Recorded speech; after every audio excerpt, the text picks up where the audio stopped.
Hey, what's going on, guys? My name is Dawson. His name is Justin, and today we just got back from seeing The Nice Guys, and we're going to talk about it. This is going to be our review.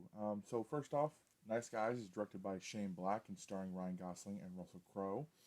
And let's give you the ratings first. On IMDb, it has a 7.9 out of 10. On Rotten Tomatoes, it has a 91%. And Metacritic has a 70%. Um, and like we said, we just saw it not even an hour ago, Hmm. and it's still fresh memories. And what do you think about it? It was a pretty good film.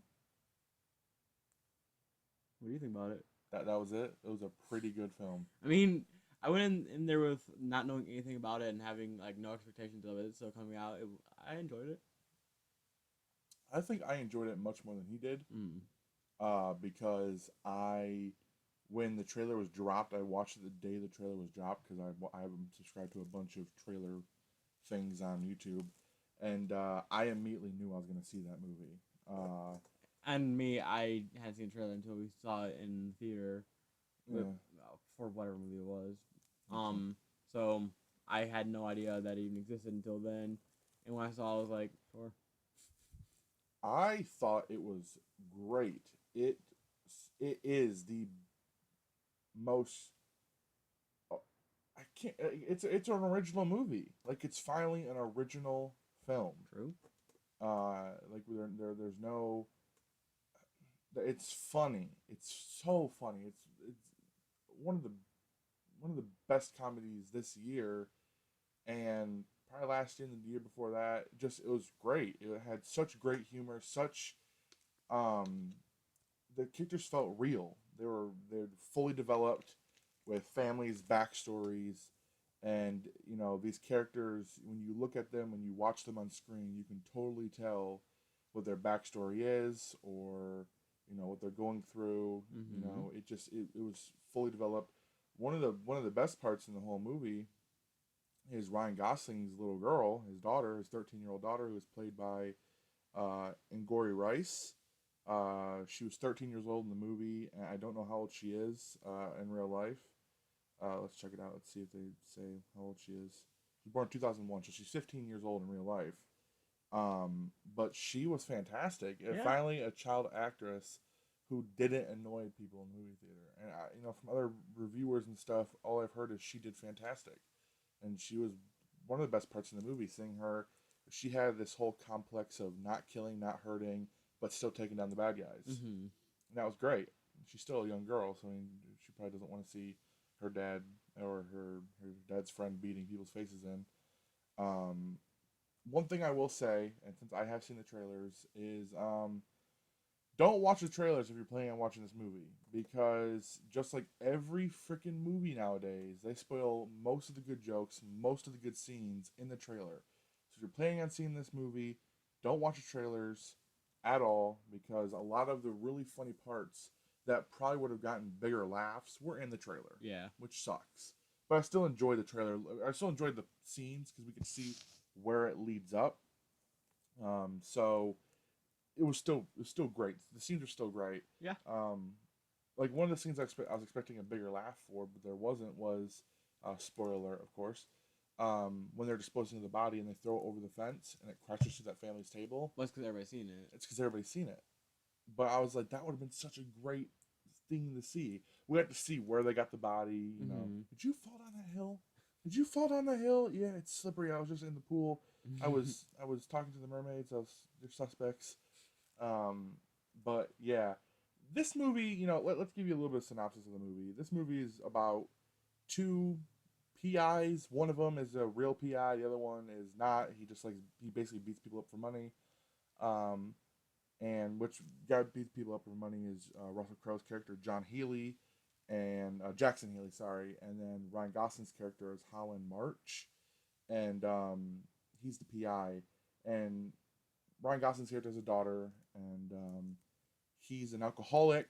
Their mom died, or his wife died. Her mom died in a house fire. Mm-hmm. So he's kind of depressed. He's an alcoholic.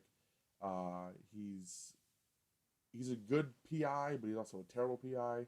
He basically scams people, and it's their job to basically figure out why all these people that were involved in this making of this porno thing were either being killed or be hunting down, or who are being hunted down. Yep. And one of the main characters, one of the big person they're chasing in this movie is Amelia.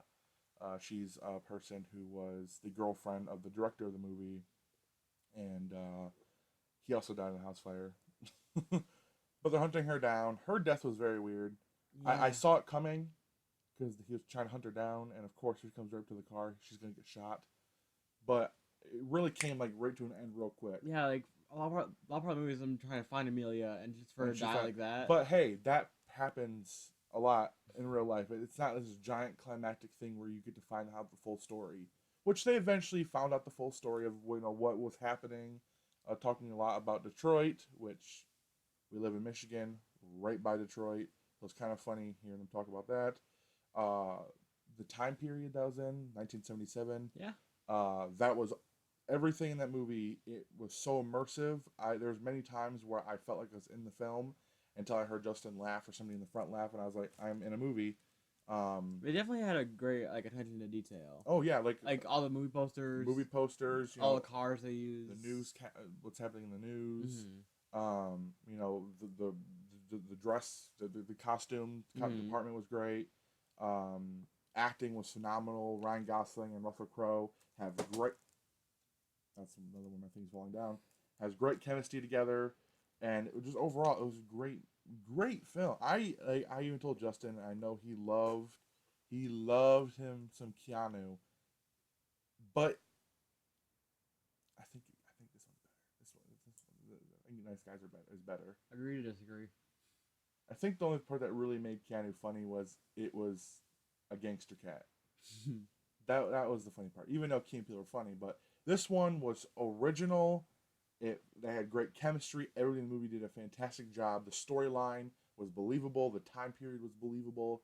Overall, I would give The Nice Guys 5 stars. Really? I really enjoyed it. What about you? So, I give it a higher score than Civil War. But, we've seen, so many superhero movies. So I'm not going to be so generous. I'll give it a 3.5. We can't do 3.5 out of stars, Justin. If you can find a star that's more filled in than that. I'll be a little bit generous. I'll give it a 4. Give it a 4? Sure. All right. You know what? Though I loved it, I'll give it a 4 too. I'm gonna take it back. I'm gonna give it a 4 because every movie has its flaws. They take some points away for. There's a few parts that were like nothing bad, but I think the main reason to give it a point less is for just them showing off one of the best parts in the trailers. I think that's that's really the best part. But even though they showed off in the trailer, doesn't mean it wasn't fantastic in the movie. Saying it all build up to those certain parts. But that was our review, guys. Tell us in the comments down below what you guys thought about The Nice Guys. My name is Justin. His name is Dawson. And we'll see you guys in the next video. See ya.